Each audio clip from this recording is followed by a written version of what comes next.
Bismillahirrahmanirrahim. Assalamualaikum warahmatullahi wabarakatuh. Oke, kita lanjutkan ya. Setelah kita membahas tentang pengungkit, selanjutnya kita akan bahas tentang bidang miring. Kalau kita lihat dari gambar, mungkin kalian sudah tidak asing lagi mengingat tentang bidang miring ini. Jadi, bidang miring ini adalah alat yang digunakan untuk memindahkan benda yang berat ke atas gitu. Jadi, kita mengangkat benda ke atas itu sangat sulit. Nah, bagaimana sih caranya supaya mudah? Ya, gunakan bidang miring. Tapi kenapa sih dengan bidang miring ini kok bisa ya benda yang berat itu bisa jadi lebih ringan, lebih mudah didorong ke atas? Oke, kita lihat. Nah, tadi kita sudah bahas bahwa kita akan memindahkan benda ke atas.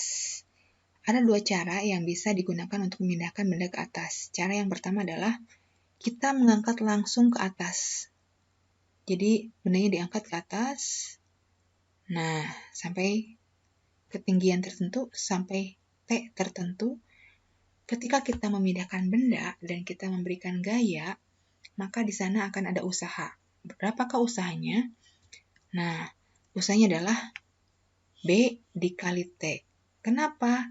Karena ketika kita memindahkan benda, kita melawan gaya gravitasi dari benda tersebut. Nah, B itu adalah gaya gravitasi. Jadi, B dikali T. Ingat ya, B-nya apa? B-nya itu adalah gaya berat.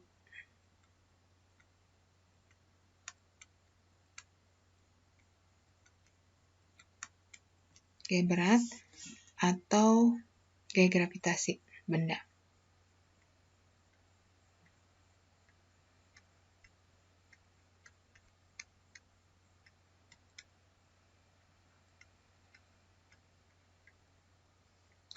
Nah, itu. Jadi kalau kita memindahkan benda ke atas, berarti usahanya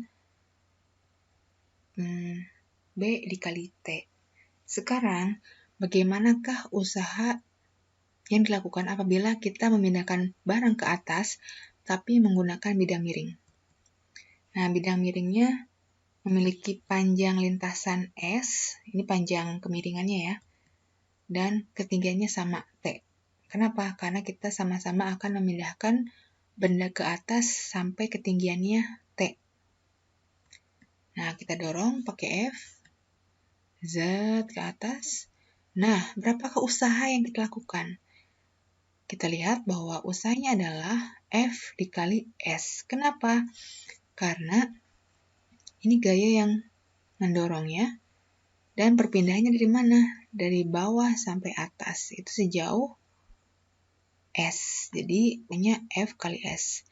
Nah, kalau kita perhatikan, mau diangkat langsung ke atas, atau mau diangkat menggunakan bidang miring, kita lihat perpindahan dari benda ini sama-sama sejauh T. Ya, ini diangkat sampai sini, sampai T, sampai tinggi tertentu. Yang ini pun didorong sampai T tertentu. Artinya apa? Usaha ketika mengangkat itu sama dengan usaha ketika kita mendorong. Ya. Jadi di sini kita bisa simpulkan bahwa B dikali T sama dengan F dikali S. Kenapa? Ingat, tadi mau didorong menggunakan bidang miring sama diangkat ke atas, tetap saja perpindahannya sama.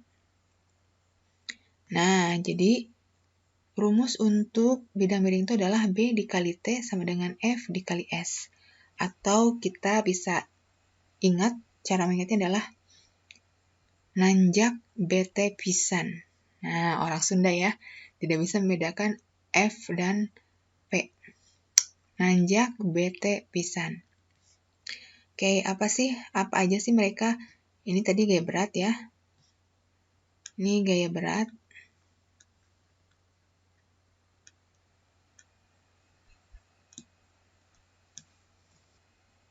Dan T-nya adalah ini ketinggian, tingginya.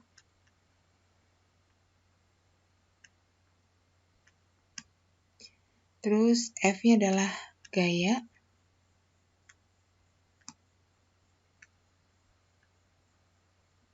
Dan S-nya adalah panjang bidang miringnya.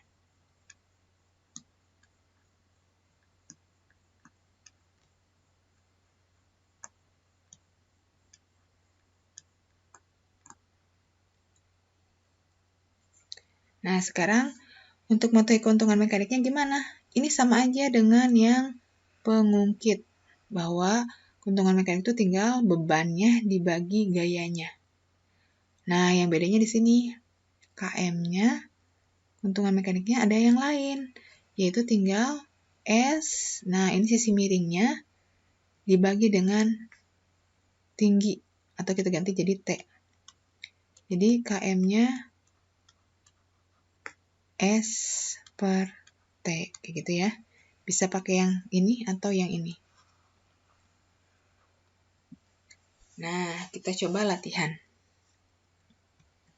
Oke, sebuah box bermasa 40 kg. Oke, ini massa nih. 40 kg itu massa M. Akan dinaikkan ke ketinggian 1 meter. Berarti ini adalah T ya, tingginya. Jika percepatan gravitasi 10, berarti ini adalah G. Maka usaha yang dilakukan untuk mengangkat box tersebut dan keuntungan mekanik dari bidang miring tersebut. Oke, kita mau cari usaha. Nah, usaha di sini kita bisa pakai yang mana? Yang B dikali T atau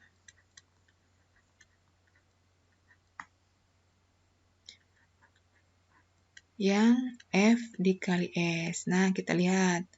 Kalau rumusnya ini, F kali S. Di sini ada nggak F kali S-nya? Nggak ada ya F-nya ya. Berarti kita tidak pakai yang ini nih. Nah, bisa pakai yang ini nggak? Kita cek. B-nya ada nggak? Oke, B itu M kali G. M-nya ada ya. G-nya juga ada. Berarti kita bisa pakai. Tingginya juga ada. Ya udah kita masukkan ya. Kita cari dulu B-nya. Gaya beratnya. M dikali G. Ini 40 kg dikali gravitasinya adalah 10 meter per second kuadrat. Jadi, ini adalah 400 Newton. Nah, ini B-nya. Kita masukkan ke sini ya. B-nya 400 Newton. Tingginya adalah, kita lihat, 1 meter. Berarti usaha yang diperlukannya adalah 400 Newton meter. Atau kita kenal dengan 400 Joule. Nah, ini beres nih satu usahanya yang diperlukannya adalah 400 Joule. Sekarang ditanyakan keuntungan mekanik. Nah, kita bisa pakai yang B per F atau KM-nya S per T. Nah, kalau yang ini B-nya ada? Oke, ada. F-nya? Oh, nggak ada. Kita nggak bisa pakai yang ini berarti ya. Berarti kita pakai yang ini. Jadi, untuk menentukan mana rumus yang harus dipakai, kalian lihat dulu. Mana sih komponen yang lengkap? Nah, yang lengkap itu yang digunakan. Nah, sekarang KM-nya adalah S-nya 2 meter. S itu sisi miringnya ya. Nah, ini sisi miring. Ini adalah S. Sisi miringnya. T-nya 1 meter.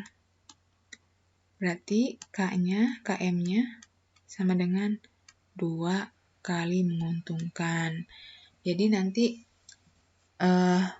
gaya yang kita perlukan untuk mendorong itu 2 kali diperkecil. Yang harusnya ngangkat 400 berarti berapa F-nya? Ya tinggal F-nya 400 dibagi 2. Jadi 200 Newton. Gitu ya. Tapi kita cukup sampai sini aja nih. Karena yang ditanyakan cukup usaha dan keuntungan mekanis saja. Nah, kayak gitu kalau tentang bidang miring. Nah, silahkan nanti kalian cari soal-soal latihan ya, biar nanti makin makin paham lagi. Oke, anak-anak, cukup sekian. Assalamualaikum warahmatullahi wabarakatuh.